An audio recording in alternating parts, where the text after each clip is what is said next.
নমস্কার, বাঙালি রান্নাঘরে আপনাদের সবাইকে স্বাগত। আজ রেসিপি ভর্তা, সোয়াবিনের ভর্তা করার জন্যে আমি ওখানে আশীর্বাদের যে সোয়াবিন হয় বড় দানাটা, ওটা আমি 100 মতন এখানে ভিজিয়ে রেখেছি।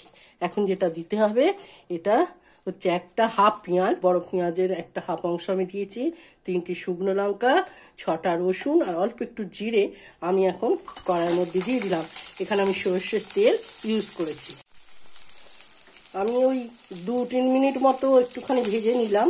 ভেজে নেওয়ার পর এখানে যে সোয়াবিনটা ভিজিয়ে রেখেছিলাম, এখান থেকে জল চিপে বের করে দিয়েছি। এবার এখন এটা এর মধ্যে দিয়ে দেবো।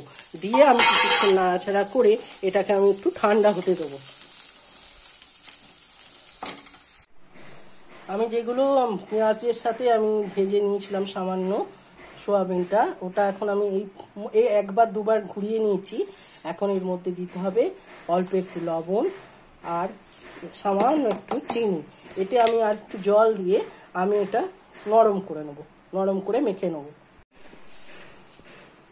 আমি সামান্য জল দিয়েছি, দিয়ে এবার আমি আরেকবার এটা বেটে দেবো মিক্সারে।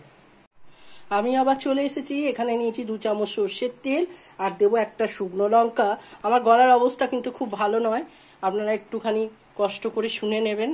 আর এখন এর মধ্যে দেব আমি এই বাটাটা, এর মধ্যে আমি দিয়ে দিলাম। দিয়ে ভালো করে এটাকে নাড়তে হবে।